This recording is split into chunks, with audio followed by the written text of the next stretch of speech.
Sebelum kita memasuki ke topik utama, mari kita saksikan video informasi berikut ini. Video tentang bagaimana Tiongkok membangun 113 kota dalam waktu 40 tahun dalam kecepatan membangun yang tidak banyak yang paham bagaimana semua ini bisa terjadi. Kita lanjut. Dalam 40 tahun sejak awal tahun 80-an, 1980 hingga saat ini, 113 kota di Tiongkok didirikan membangun tempat tinggal perumahan kondo apartemen untuk 740 juta penduduk atau hampir 25 miliar meter persegi bangunan. Mereka membangun 270 ribu kilometer jalan raya dan anak jalannya, membangun 87 ribu kilometer rel kereta api biasa, dan membangun 25 ribu kilometer rel kereta api cepat, 20 pembangkit listrik tenaga nuklir, 55 power plant berbasis batu bara, solar, dan lain sebagainya, dengan total 250 megawatt listrik beserta jaringan transmisi ke seluruh Tiongkok, membangun 17 bendungan dan jalur irigasi, dan berbagai pembangunan lainnya dengan nilai investasi mendekati angka 50 triliun dolar jika diakumulasi nilai tersebut dalam 40 tahun, atau senilai hampir 400 kali APBN Indonesia yang hanya 130 bilion dolar. Dari mana uang Tiongkok bisa segitu banyak? Adakah yang memberikan Tiongkok pinjaman? Atau dari dagang? Atau dari modal 10 jual 15 untung 50%? Jadi dengan 50 triliun dolar tersebut yang buat membangun Tiongkok harus punya omset atau harus punya revenue 150 triliun dolar selama 40 tahun, alias Tiongkok untung dagangnya 1 triliun dolar berturut-turut tiap tahun selama 40 tahun. Oke, mungkin aja.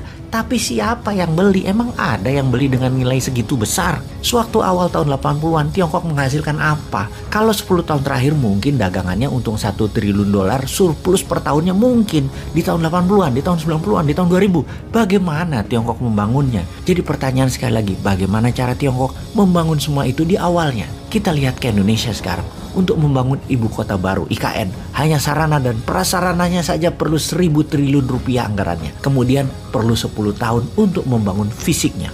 Untuk membuat Indonesia negara superpower di tahun 2045, ini lain lagi anggaran yang dibutuhkan. Bukan saja membangun ibu kota yang diperlukan, namun ribuan hal kita bangun bersama. Misalnya, membuat bendungan di utara Jakarta, membuat bendungan laut di utara Semarang, membuat jalur tol laut ke seluruh Indonesia, membuat jaringan kereta api sepanjang 30.000 km melingkari setiap pulau di Indonesia, membangun jalan non-tol seluruh Indonesia sepanjang 80.000 km baru dan memperbaiki yang lama, membangun sarana tinggal yang layak untuk 100 juta penduduk. Berikut sarana eco-living yang layak lainnya seperti sekolah, pasar, rumah sakit, sarana bermain, olahraga, dan lain sebagainya. Membangun 1 juta kapal nelayan, membangun kekuatan pertahanan laut, darat, udara yang kuat, mendidik 50 juta penduduk memiliki keterampilan usaha, memiliki keterampilan produksi, dan memiliki keterampilan digitalisasi di dalam dan di luar negeri. Bagaimana memberikan 20 juta UKM dimodali untuk meningkatkan usaha dan meningkatkan produksi. Dananya pasti diperlukan bukan hanya 11.000 triliun rupiah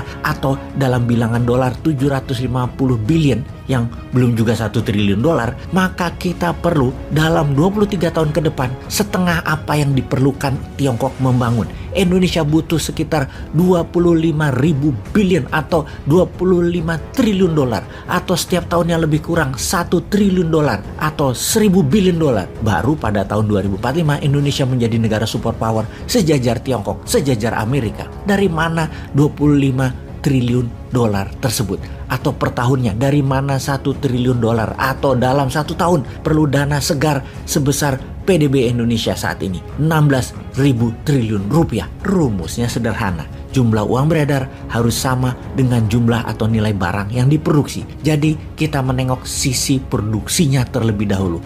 Apa yang mau Indonesia bangun untuk membuat Indonesia menjadi negara superpower di tahun 2045, Indonesia emas, Indonesia 100 tahun merdeka. Kita hitung atau kita buat cost accountingnya terlebih dahulu. Kita rinci apa yang mau kita bangun, apa kebutuhan dasarnya, kebutuhan materinya, kebutuhan teknologinya, kebutuhan alat dukungnya, kebutuhan keterampilan SDM-nya. Kita mulai dari yang Indonesia bisa 100% dan bahan bakunya 100% Indonesia bisa dan 100% Indonesia punya. Maka membangun 20 juta rumah tinggal, 80.000 kilometer jalan raya, jembatan, dan lain sebagainya, sarana tinggal seperti sekolah, kampus, rumah sakit, pasar, kapal nelayan, pertanian, perkebunan, pupuk, dan penunjang lainnya 100% Indonesia bisa.